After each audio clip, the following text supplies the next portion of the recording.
We know our city is great, but have you wondered what some of our visitors think of our hospitality? Virginia delegate and the Honorable Don Scott is here with me now. Thanks so much for coming in. Thank you, Terrence. Thank you for having me. First, I got to ask you about the unique roll call, if you will, that happened yesterday. You guys played The Way I Are by Native Timberland. What was that like? Timberland, baby, and Missy Elliott, and Virginia has the Dave Matthews Band.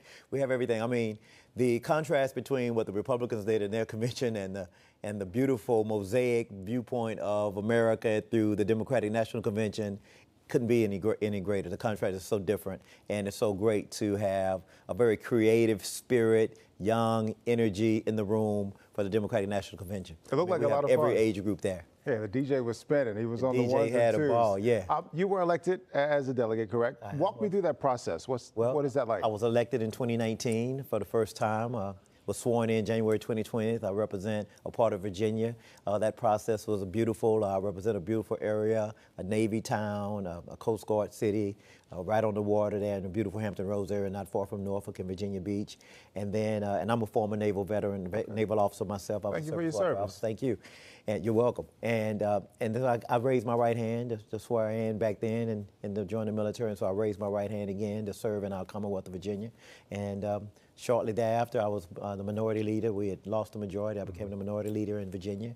And then a couple of years later, we won the majority. And now I'm the first African-American speaker in the 405-year history of the longest continuous Democratic body in the Western Hemisphere, which is the Commonwealth of Virginia. What an achievement. Congratulations. Thank you. Congratulations. I got to ask you, I'll ask you about day 3, but I got to know what are some of the highlights for you from day 1, day 2 so far? Well, day 1 was so exciting because nobody expected the vice president to show up. Kamala Harris came on the stage, and the elation in the room and the love and the energy and the joy. You know, it's so exciting to be in a room where we're not, we were always motivated to beat back MAGA and Donald Trump, but we were voting against him. Now we're not voting against just him. We're voting for something, for a new way forward here in America, and we're voting for the historic nomination of the first Black and Indian American in the history, and a woman in the history of this country. So it's so exciting to actually have to be voting for a vision forward where we can all come together, and we're excited about that. What was that like to be in person, too, for the Obama's speeches? They're both, of course, trending right now on social media. Michelle Obama, I love Barack Obama. I love the former president. Don't get me wrong. I love him to death. But Michelle Obama was gangster last night. I mean, she stuck every, if she would have been at the Olympics, she would have had 10. She stuck the landing in every situation possible yesterday. Just talking about that we do something, the work that we need to do. We don't just complain, and there are those of us who did not fail up. There are those of us who didn't have the affirmative action of generational wealth, that we had to work our way up. We had to grind and bring it out of the mud. Her coming from the south side of Chicago, understanding that, not a child of privilege, but she's grateful for this country. She doesn't put the country down, doesn't want to divide us. So it was so amazing to hear her. And of course, Barack Obama is probably the greatest communicating president that we've ever had, and able to tap into the emotions. When he talked about the ties that bind us, when he talked about appealing to our better angels, talking about not wanting to be in a country full of rancor. And one of the funniest lines that he made last night, I think, was, we've seen this movie before, and the sequel is, everybody knows that the sequel's rarely better than the original. So, the sequel would be best with a Trump presidency. So I think they made all of the right points, and, we're just so excited. We're proud of them, with what they've accomplished. But now he cracked the code for how we move forward, and we're very grateful to Joe Biden. I mean, Joe Biden, on the first night, we've never seen a president and a man give up this much power, have this much responsibility, love of country, duty for country. We've never seen a person give up presidential power and hand it off not just to anybody, but hand it off to a black woman. I think that's so symbolic, and I think it's so amazing that President Biden has had to be a part. He was chosen to be in this role where he helped select the first black president, and now he's in a position to help put the first black woman president in position. It's a powerful testament to who he is and his character. We're so grateful to have had Joe Biden involved in this. Something you may not have seen when Obama said that line about the sequel, the cutaway that we all saw was Don Cheadle in the crowd. So I think that was, like, the cameraman or the director's shade at Iron Man 2 or whatever. I don't Ocean's know. 12. Yeah, right? Ocean's 13. Day 3, here we are. What do you hope the message is tonight? Well, I think the message tonight will be how Vice President Walz is going to be, I'm going to get ahead of myself. Vice presidential nominee Walz will accept the nomination for vice president, and then how he came up, from a humble beginning in Nebraska, in a very small town. He has small town values, but he can also appeal to everybody in this country. He works across the aisle. He was rated at one point one of the most bipartisan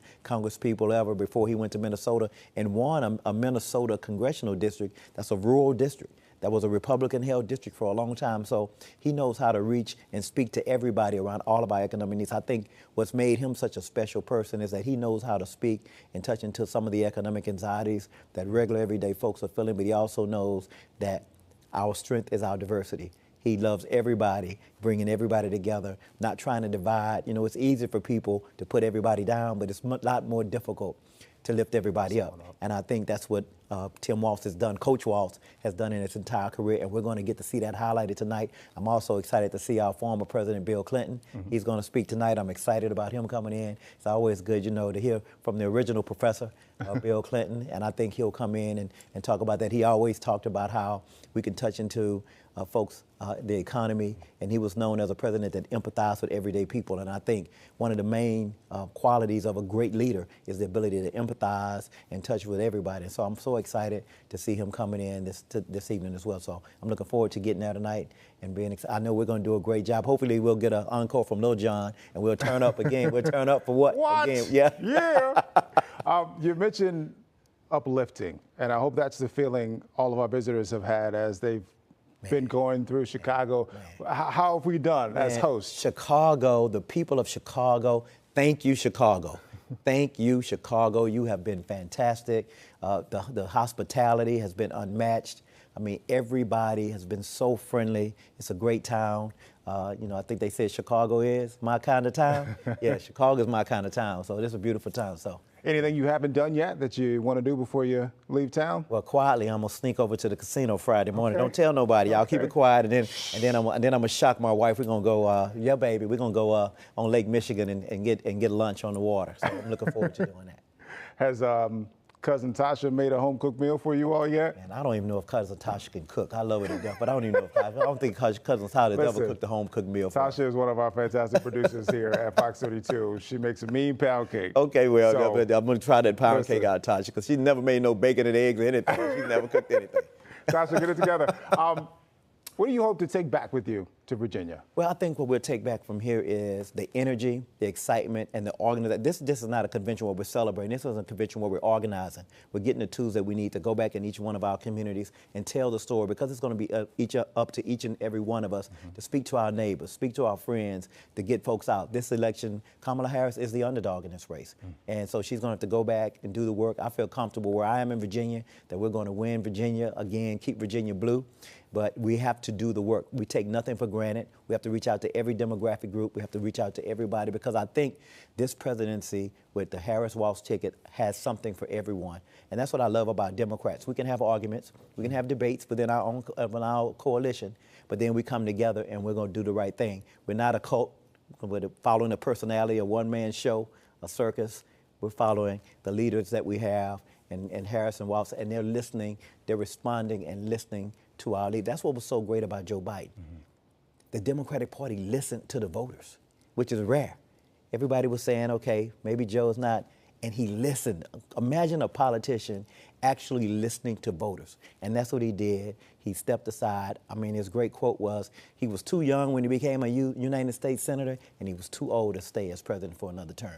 That was a powerful message, and it's a powerful lesson for all of us, that it's a time to serve, and then it's a time to make way for the next generation, and that's what Joe Biden did, and that's what I'm excited about, going back to our communities and telling that story. Nice. Any predictions for day 4? Day 4 is going to be off the chain because Kamala's going to be coming in. You know, I'm an alpha. She's an AKA. I know the AKAs and the whole Divine Nine are going to be coming in around her. It's going to be an amazing event. I mean, just she is such a powerful sister who has done some amazing things, and she advocates for everybody. One of the things that I think makes her unique is her ability to again, empathize with folks. She's worked with folks who've been in their worst moments as a prosecutor, seeing victims, seeing people who had been raped, who had been sexually assaulted, people who have been taken advantage of financially with fraud, and she had to deal with those issues. That's why I'm confident that she'll be able to prosecute the case against that doggone Donald Trump, because he will not intimidate her. He won't be able to run away from his record. She's going to hold him accountable, and I think that's what the American people want to see. All right. And I know you know people, so can you give us any insight into whether Beyonce will be there? If Beyonce is not there, I will be shocked. I think Beyonce, Jay-Z are coming through. I mean, I just think because she, you know, the whole theme of this campaign right now, I believe, is about joy and being joyful warriors, and more importantly, about protecting our freedoms, our hard-won freedoms, our freedom to vote, our freedom to be free from gun violence, our kids come home from school free from gun violence at schools, our freedom to have bodily autonomy. Imagine a man not having bodily autonomy. We'd be protesting, but we're fighting to make sure that women have bodily autonomy over their own reproductive health care. So we're fighting for all of these freedoms that we've always fought for, and we're enjoying the fight, and we're inviting others to join us in this fight. So I'm excited. Virginia Delegate and the Honorable Don Scott, thanks so much for coming in, my man. It's a pleasure meeting you. It was a pleasure. Appreciate you. Looking sharp. I like that tie. You know, Leave me with the details before you go. Yeah, no problem. All right.